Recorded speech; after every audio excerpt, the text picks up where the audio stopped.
For the entire history of warfare, to strike from the sky, you needed a pilot in the air, risking their life.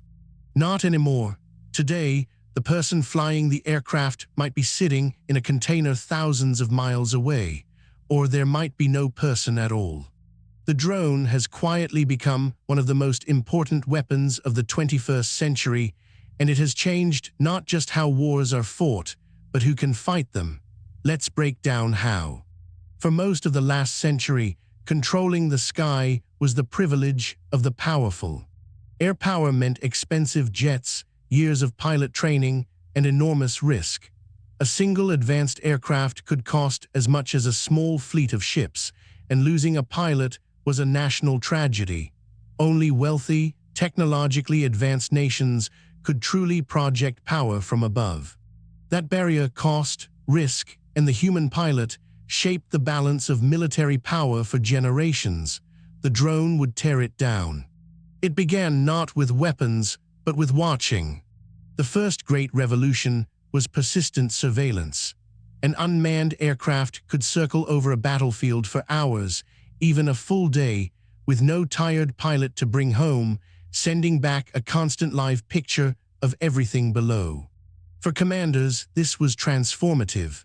For the first time, you could watch a target patiently, around the clock, and understand a battlefield in a way that had never been possible before. Information has always been one of the most valuable things in war. The drone made it cheap, constant, and unblinking. Then came the obvious next step.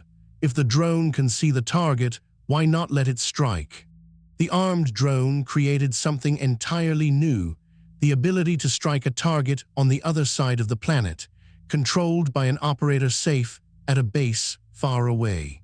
War became, for one side, a thing watched on a screen. The risk to the attacking crew dropped to almost nothing. This raised difficult new questions about accountability, about how easy it becomes to use force when your own people are never in danger, and about the consequences on the ground. These debates are still very much alive today, but the military logic was undeniable and the technology spread quickly. And then came the change that mattered most. The drone got small and it got cheap. For most of history, only rich and powerful states could afford an air force, but a commercial quadcopter costs almost nothing. Strap a camera to it, and a small unit, or even a single soldier, suddenly has its own eyes in the sky.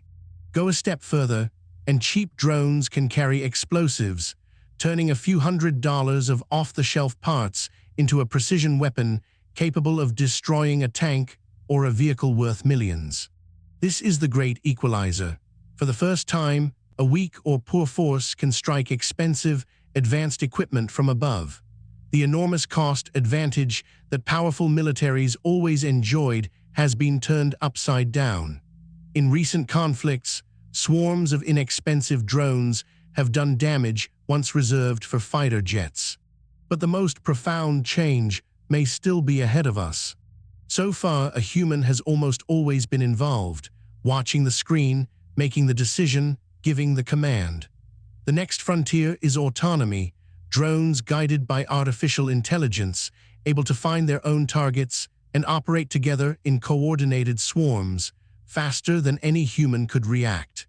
A swarm of dozens or hundreds of autonomous machines could overwhelm defenses built for a single attacker. And it forces a question the world has never truly had to answer before. Should a machine ever be allowed to decide, on its own, to take a human life?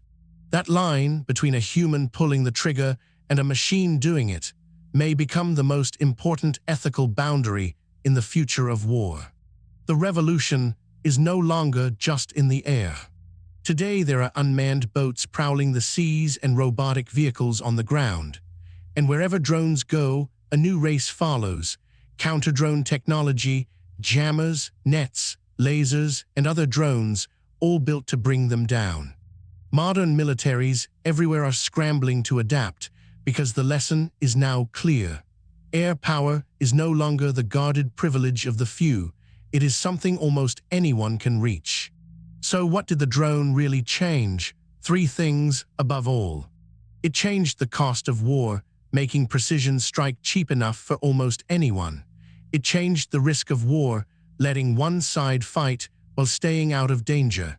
And it is changing the morality of war, slowly moving the human being further and further from the moment of the kill. For most of history, the power to strike from the sky belonged only to the strongest.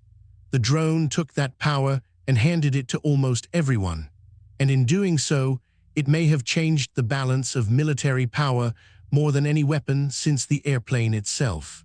The drone moved the soldier off the battlefield and onto a screen. But there is one more frontier where wars are now being fought, a battlefield with no soldiers, no aircraft, and no borders at all. It is invisible, it is everywhere, and a single keystroke can do the damage of a bombing raid. Cyber warfare. That's our next story. Subscribe and we'll see you there.